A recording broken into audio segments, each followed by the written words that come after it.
Just gonna do a grab bag here. I'm not even sure, but I'm sure if you just do a simple search, you can find all these. All right, good morning. It is Monday morning. Welcome back to Eric Happy Gaming. My name is Eric Cobb. Just wanted to make another quick video about Star Wars for you guys.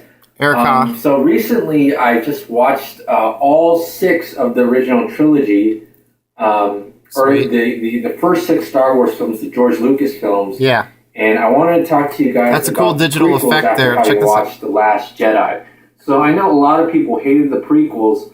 I wasn't really a hater. Cool glitch I effect. just thought Attack of the Clones was bad, but I just kind of... It is bad. I still like it, though. By the time I was about better than 18, nothing. I watched Revenge of the Sith. I was like, well, I mean, Star Wars is cool, but I think I'm too old for it because when I watched the original we're all trilogy, too old for it, right? Because it's kids. It's for kids. You know, it's just like, I guess I'm too old. I'm not like 7 or 10 years old, right? Right. But after having watched the Last Jedi, and then watching the prequels, start to look pretty good, don't they? I think I can surely say, like, he had a vision that the Last Jedi is worse. Rian Johnson has redeemed George Lucas and the prequel trilogy, because the prequel trilogy, Rian Johnson, redeemer in a real negative sense. Exactly, Eric. Exactly. That's really seeing the bright side of things. That's impressive. I don't even know what... Oh, look, this bass player. Whoa!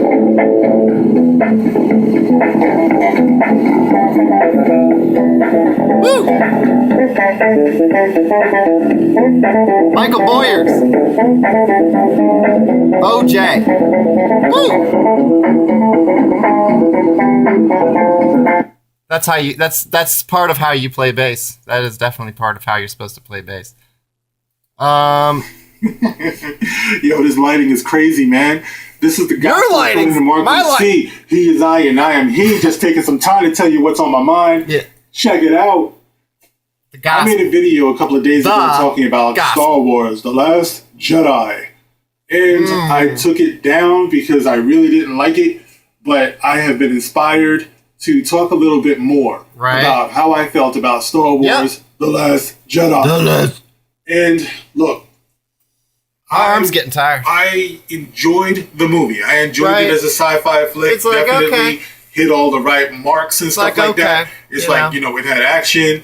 It looked great. Definitely it had plenty of special effects, all that good shit that we love. Right. However, this was a piss poor Star Wars movie. Bad Star Wars movie, though. I'm gonna have to say it. This shit sucked. It sucked. Even though I had a good time watching it with my 9-year-old. Right. My 9-year-old does not understand the characters of His 9-year-old doesn't give a shit. Look, I mean, there's another guy who's really seeing the positive of things and really overlooking a lot of negatives. Who else? Oh,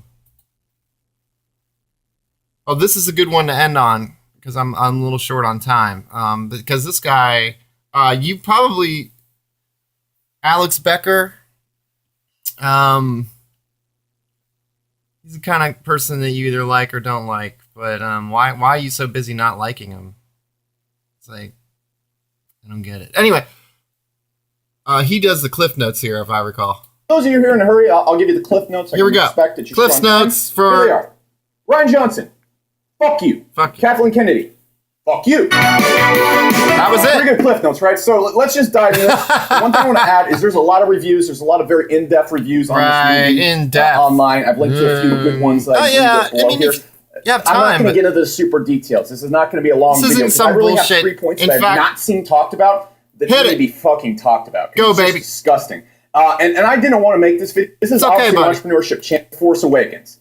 And some people might think, oh, the shits all over it. He shits over everything J.J. Abrams did. He shits all over it. In the Star Wars universe, and they have literally robbed all of these characters of having the chance of being taken seriously. Yeah, you can't take them seriously. That's I don't know how you guys did it, but you fucked up. The last example I want to make right here, look at the First Order. They are clearly, even writers come out to say they represent white supremacy. It's a white guy thing. Whatever, okay? They're What's Luke the second? Skywalker came and just beat the crap out of Darth Vader.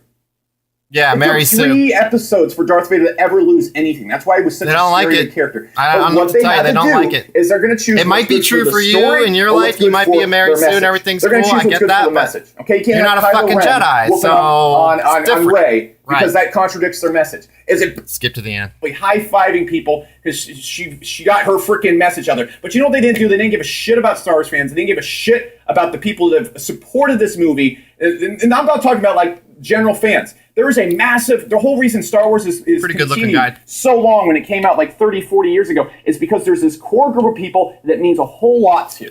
Looks like a soap opera star. And they're the ones sharing this movie. They're the ones telling their family and friends. They're the ones bringing people to the movie. They're the ones going and seeing it 4 and 5 times. And while I realize they need to reach a broad audience, they need to reach a mass audience, Jared. they took the core. I think he could be like a soap opera guy named the people Jared. that are buying lightsabers, like the people that I have multiple lightsabers I bought, big expensive ones that cost like $500 to make. I find all that kind of stuff. Gone and seen every single movie 4 or 5 times. And what they do is they shit on your soul, and then they tell you if you don't like your soul getting shit on, it's because you're not progressive enough. You're not smart enough. And then the final thing that That's pisses me just off, kind of weird. It's like, a little bit here, so I'm going to end it right here. Deep, is they took something. Look at the NFL.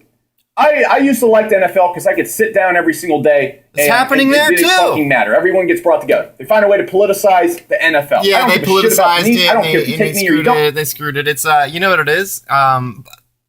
Partly is narcissism, and Christopher Lash talks about this. But it's a narcissistic tendency to kind of make everything super serious and not take it as a game, and to infiltrate games and sports.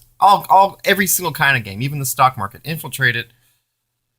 I forget why. It's very in depth, and because the problem's so deep and ingrained in our society, it's almost like, and so prevalent. It's almost like you can't even begin to explain it. And once you explain it, you're only going to explain it to someone who's not already psychologically sort of kind of over the edge already. Am I talking to... Anyway. Yeah, they ruined the NFL. Sad. But the thing is, you can't blame us. You can't blame society. I'm not in charge of this. I'm not in charge of this stuff. You know what I mean? I'm not deciding what's cool and what's not. I mean, it's these narcissistic type, damaged sort of psychology persons that are sort of running these things into the ground, or trying to. It's impossible to do so because the very things that they make that ruin everything are they themselves ruined by the same process. Ugh. Why don't we do that? Nope, we can't do that. You can't even go to a fucking theater anymore and expect people to get paid millions of dollars and just have some popcorn and enjoy a movie. You got to be worried about who voted for who in the last election. Like you're a big politician. Like you have all these concerns. Really? I mean, think what you're doing to the kids too. What are you teaching them? Well, if you luck out. And I know that's Chinese Eastern thought. Like, well, if you luck out, you luck out. But there's actually a method to it. There's a process to this kind of understanding that that takes. It's some pretty bizarre mystical shit, and none of that bizarre mystical shit was shown in the film. So, some bizarre things were in the film, but not the kinds of things that would lead to that realization that you're the shit or whatever. Or that the universe is connected to you, or whatever whatever that Chinese stuff is, because they themselves, the Chinese and these kind of Buddhist type of people, it's a little more subtle. I mean, I haven't figured it out, but this guy belongs on a soap opera. I swear, he'd be perfect. Anyway, thank you, everybody. Thank you, everybody.